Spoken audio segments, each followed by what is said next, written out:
Hi, and welcome to another episode of Nappy Changing and Brand Building with me, Laura Crawford.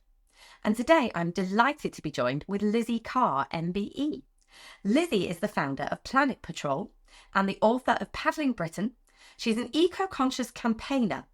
Lizzie can often be seen out on our waterways and our rivers with a group of volunteers clearing up our rivers from the plastic pollution.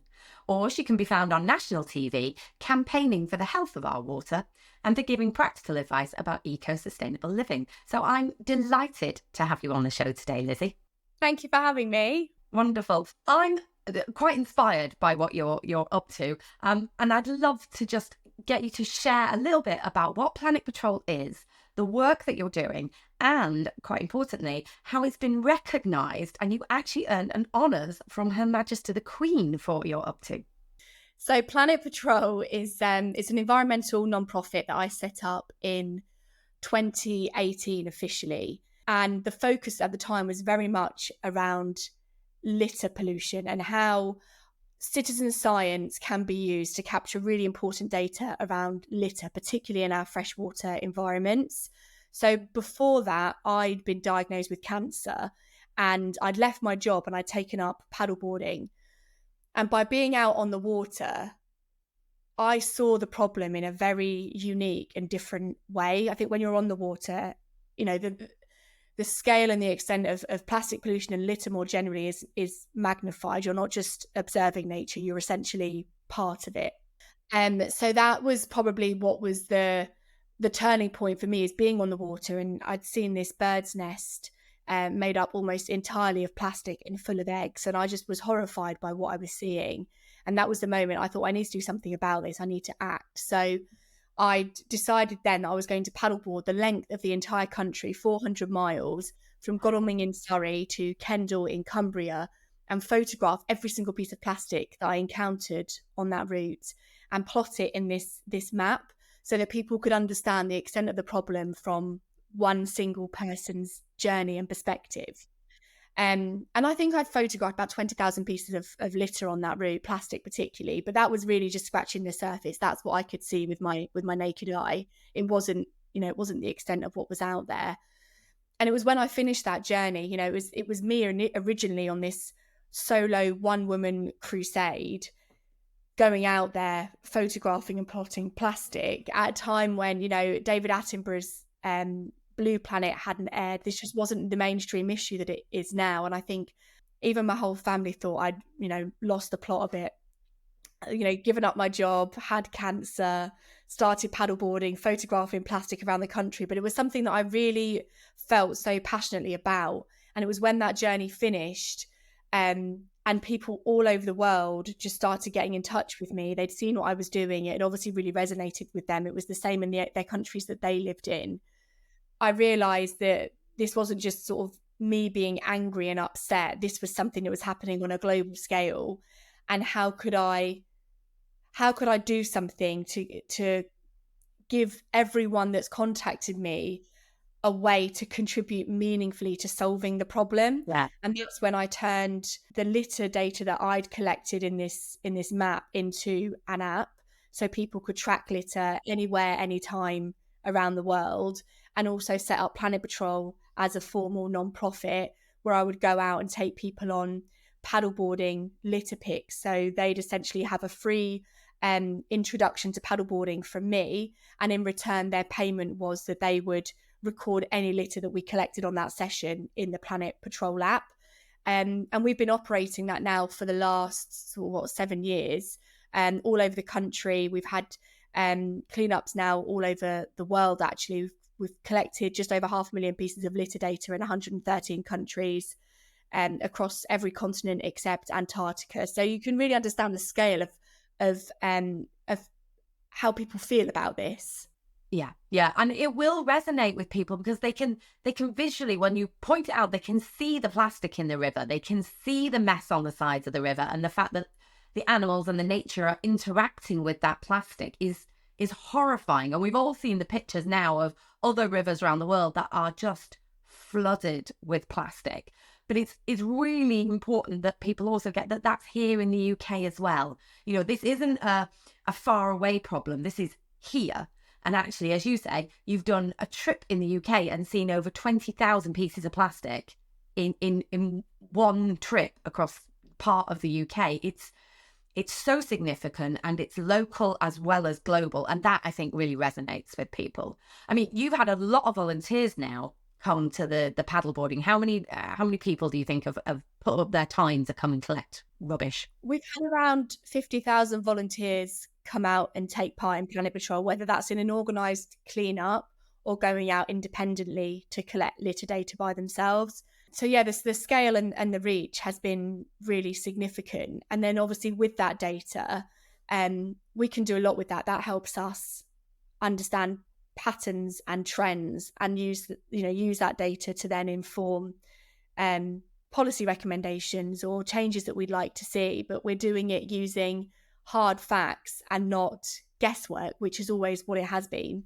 Yeah, absolutely. And has it helped? Have you been able to open the doors to the policymakers, take that data in, and actually see them engaging with the data, making analysis on it, and actually changing anything? We share our data with DEFRA for their litter dashboard. It's been shared with DEFRA for their consultations on plastic straws and plastic bags. We've used it a lot with the media, which I think is a really powerful approach, actually. So earlier this year, we shared our litter data with dispatches as part of an investigation into Coca-Cola. So Coca-Cola has been the biggest polluter that we've recorded by brand consecutively for the last 5 years. So that data contributed to a lot of the research they were doing into Coca-Cola. We've shared our data with ITV Tonight as part of an expose they were doing into Britain's waste problem. So there's been lots of applications for it. We share it with academics who use it as part of sort of PhD research, and we work in partnership with academics to analyse our data as well. So there's lots of ways the data can be sort of used and manipulated, I suppose. Yeah, absolutely. And I think it's a key point is actually getting it out into the consumers on the TV, using the media. The swell of voices from people actually do put that pressure on the government, on DEFRA, to use that data and make really significant policy changes. So that's, it's a really key part is engaging with the citizens and getting them to voice their concerns and just putting that pressure on and layering it on. Yeah. And I was trying to ask, when you got the MBE from the Queen, was it something specific that came about, or was it the overall swell of actually just the awareness that you are raising? It was, I think the actual award was for contribution to environment and charity. So it was more general than that. But I still don't know who nominated me for it to this day. I don't know where that nomination came from. And I actually, when I got the email, I thought it was spam. I didn't actually think it was real. Nearly just deleted it. Yeah. Gosh, you could have missed out on tea with the Queen. You actually, I was going to say, we were talking a little bit about how much the plastic pollution and how visual it is, and a lot of the work that you've been doing has been about gathering in that plastic. But you actually go one step further and talk a lot about microplastics and PFASs, which is more intrinsic to the health of our water. Could you explain a little bit more about that? Because I think that is probably the area that most of us don't really see. It's not the thing that you can see in the water, but it's actually equally as dangerous. Exactly that. So with litter, as harmful and problematic as it is, one of the benefits of it is that it's visible. You can see it, and therefore you know what you're up against. But there's a lot of pollutants in our waterways that are invisible, and therefore you don't understand really what's going on there. So as you've just touched on there, microplastics and PFAS, which is essentially forever chemicals, are incredibly dangerous. And we're really only now just scratching the surface on how negatively they can impact not just marine life and the ecosystems that we rely on, but also human health. So microplastics, as you probably know, is just fragmented plastic. So anything less than about 5 millimeters. So the top of the prong on a Lego brick is under 5 millimeters. Anything smaller than that, you would say, is a microplastic. Things like PFAS that is essentially forever chemicals, which is a family of around 10 to 12,000 chemicals. And they are in everything from cosmetics, cookware, waterproof clothing. Like they're everywhere in our environment. And the problems with PFAS is they bioaccumulate in the human body, which means they never go away. Once you absorb PFAS or you ingest PFAS, it stays there forever. And it's been linked with a lot of serious health issues like cancers, kidney disease, thyroid dysfunction, that kind of thing. In places like America and a lot of Europe, they have much stricter standards on forever chemicals than we do in the UK, even around things like drinking water. I think in the UK, we monitor about 47 PFAS in our drinking water, where it's much higher in these other countries. So we're really lagging behind international standards on regulating, but also monitoring things like forever chemicals. And for me, as somebody who's had cancer, and it wasn't genetic, it was because of environmental, whatever. That's always been in the back of my mind. Like, could it have been a contributing factor? I don't know. I will never know. But there's obviously me as a paddleboarder and me as a cancer survivor using the water a lot. There's always that sort of big concern there. Yeah, absolutely. And I think that would concern any of us, that actually sometimes the very water that we're drinking, or that we go and let our children play in the rivers or in the oceans, that they could be getting ill because of just playing in the water. And it's quite shocking, as I say, that maybe the UK's limits on these forever chemicals are not as well regulated as they are in other countries. It's really tricky because, you don't want to fearmonger, but these are the facts. This is the situation that we're in. And, it's not PFAS particularly. This isn't an unknown. Like, PFAS has been declared one of the top 10 global public health threats by the World Health Organization. Yeah. And it's on the UK government's national risk register. And yet PFAS is not monitored across any of our waterways, coastal or inland, in this country. And I just find that staggering, to be honest, really, that it's a big problem. In America, there's a lot of lawsuits of people that have suffered really serious health complications due to really high exposure to PFAS. And there's a really good Netflix documentary, actually, called Dark Waters with Mark Ruffalo. Yeah. That is about PFAS and lawsuits over in America for this very particular issue. So I think anyone that's interested in this and wants to know more, that's a really good sort of starting point to understanding a bit more about it. Yeah, that one's all about the cookware, isn't it? That has the PFAS that's gone into waterways. Yeah. You don't want to fearmonger, but it is something I think people need to be aware of. And we need to raise that kind of national awareness and the pressure on our governments to monitor it more closely. Just for me, and because we would always tell people not to drink bottled water and incur more plastic in bottles. Is bottled water any cleaner than tap water, or tap water any more clean than bottled water? I get asked this all the time, which is better. You get the bottled water, you get the microplastics, you get the tap water, you get other sort of chemicals in there. There's not an easy answer. There isn't. The bigger question and the bigger problem there is that we are so exposed through every aspect of our life to high levels of pollutants and chemicals. And there is no easy answer for any of it, unfortunately. You can get water filters now for tap water. It doesn't necessarily get rid of a lot, like all of this stuff, but it means you're not using plastic bottles, but you can filter it. You just put them sort of at the bottom of your kitchen tap. There's a company called Water 2 that just do filters that you can put into Right. I don't know how you describe it, but put it under the sink. Attach it under the sink somehow. Well, that's good, because I wouldn't want to encourage people to go out and buy plastic bottled water, because again, that has a horrible impact on the environment and the carbon on the distribution, which isn't ideal either. So yes, okay, maybe something we can attach to the tap will help.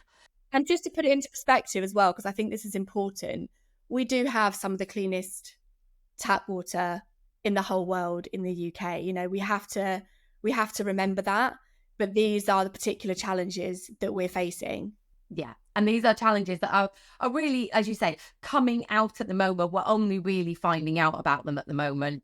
It's not that it's not that our water is bad to drink. Please go ahead and drink water, for heaven's sakes. So, what's next for you guys? What's next for Planet Patrol? What's next for yourselves and the family? Planet Patrol, what's next is very much looking at how we can take the litter tracking model that has been developed and apply that to water quality more broadly. So we've piloted a water quality testing program where people can go out to their local rivers, canals, lakes, ponds, ditches, whatever, and just test different parameters. So things like phosphates, nitrates, coliform bacteria, which is essentially the presence or absence of sewage pollution, and record that data in the Planet Patrol app so that we can get this sort of understanding, nationwide baseline understanding of water quality in freshwaters that people are using. So that's a big focus for us over the next 6 months, is rolling that out on a much bigger scale across the UK. That's good. Sorry, I'm going to interrupt. How do people get involved in that? Where would they find out information? So you can head over to Planet Patrol's website and you can express interest in becoming a water quality tester. And then we will get in touch with you and send sort of the kit over, and you'll go through sort of some light training to explain to you how to do it all. It's very simple. It's all sort of simple citizen science, but we do require people to be committed to test for up to 6 months or a year the same waterway, either every 2 weeks or every month. So it's a big commitment. But obviously, the more data sets we get and the more frequently we get them, the better our interpretation of that data. I mean, that's not so much of a commitment. If you're going for a walk on a regular basis or walking your dog, or the water's anywhere near your house, it's only sort of dipping in and getting a little sample every so often. Exactly. And that will really help you build that whole map. Yeah. That's super.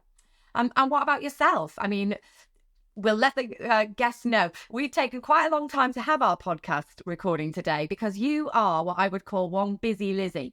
You are exceptionally busy and very dedicated to what you do. What have you got next in your life? I would say in between running Planet Patrol and being a mum, not a lot, well, certainly not as much as there used to be, but my new book, or second edition of my book, Paddling Britain, is coming out in the next couple of weeks, which I'm really excited about. Oh. But otherwise, it's really just focusing on Planet Patrol and the plans that we've got for water quality in the next sort of 6 months to a year. Oh, wonderful. Well, we will certainly look out for Paddling Britain too. Hopefully it'll be on the shelves very shortly. And that gives people a real insight, actually, into the rivers and the waterways around Britain. Because I think there's quite a growing movement of people that are interested in our rivers and interested in paddleboarding itself. In fact, I was considering coming along to one of your paddleboarding sessions to collect rubbish. The one thing that was hesitating was the fact I think I'm going to fall in. But I take it you have a lot of people come that have never been on a paddleboard before. Yeah, we do. I would say most of the people that come on our cleanups have never been on a paddleboard before. And I think what surprises most people is that you're not expected to stand up. You can do it either sat on your bottom or on your knees, because, even me, as I would say quite an experienced paddleboarder, would struggle to hold a litter pick litter, navigate on my board with a paddle and not bump into things. So yeah, you can absolutely just stay sat down and pick litter, and actually you get a much better reach sat down anyway. We provide all of the equipment, we provide everything you need. You literally just have to turn up, get on the board and get stuck in. Well, that's quite encouraging. If I can sit on my bottom to do it, I'm more encouraged to have a go.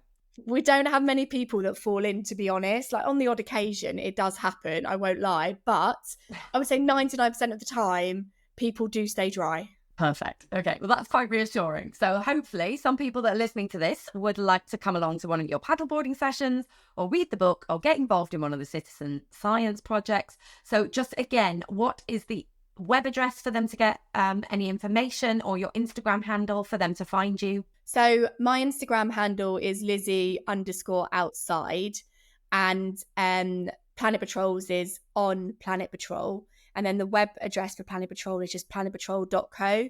And if you go there, you can find out everything around, like you say, our paddleboarding litter picks. We do a survey, just an observational survey every autumn and every spring, where we ask people to go to their local freshwater and just observe it for sort of 10 to 15 minutes and let us know what they see by completing a short survey in the Planet Patrol app or on the website.